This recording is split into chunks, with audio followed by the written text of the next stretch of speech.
Hello అందరికీ.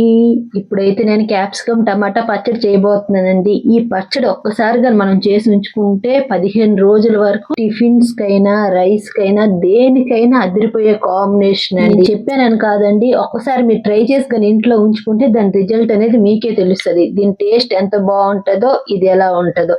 ఇంకా మా వారికైతే ఆయిల్ తక్కువ ఉండాలి, వెల్లుల్లిపాయలు ఎక్కువ ఉండాలి, కారం ఇంట్లో దయ్యుండాలి. క్వాలిటీస్ అన్నీ ఆ పచ్చడిలో ఉంటే మాత్రమే మా వారు తింటారు. ఎందుకంటే ఈ దేహం ఒక దేవాలయం అని, దీన్ని ఎంత భద్రంగా కాపాడుకుంటే మనం అంతకాలం జీవించొచ్చని రోజుకి ఒక్కసారైనా ఈ విషయం అయితే మా వారు నాకు చెప్తూ ఉంటారు. ఎందుకంటే మా వారికి కొబ్బరి పచ్చడి ఎలాగా డైలీ ఉండాలో, మా పిల్లలకి ఇలాంటిది ఏదో ఒక పచ్చడి ఉంటేనే హ్యాపీగా వాళ్ళు తింటారు. సరే గాని ఒకసారి మీకు పచ్చడి ఎలా చేసుకోవాలో చెప్పేస్తానండి. మనం క్యాప్సికమ్ ఎంత తీసుకుంటున్నామో దానికి డబుల్ టమాటా అనేది తీసుకోవాలి. అప్పుడే పచ్చడి పర్ఫెక్ట్ గా ఉంటది. వెల్లుల్లి అనేది ఆప్షనల్ అండి. మీకు ఎంత నచ్చితే అంత వేసుకోవచ్చు. మా వారికి చాలా ఇష్టం కాబట్టి నేను ఒక 6 పాయలు అనేవి వేసుకుంటున్నానండి. దీంట్లో మెయిన్ వచ్చేసి జీలకర్ర, ధనియాలు, కొద్దిగా సోపు, ఎండుమిర్చి ఇవి మిక్సీ పట్టి వేసుకుంటే టేస్ట్ అనేది చాలా అంటే చాలా బాగుంటదండి. అందులో ఒక పచ్చిమిర్చి పోపు వేసుకొని ఇలా క్యాప్సికమ్, టమాటా, ఉప్పు, పసుపు మనకు తగినంత వేసుకొని కొంచెం ఇలా మగ్గనిస్తే అనేది రెడీ అయిపోయినట్టేనండి. దీంట్లో ఆవాలు, జీలకర్ర, ఎండుమిర్చి, కరివేపాకు, ఇంగు వేసుకొని పోపు వేసేసుకొని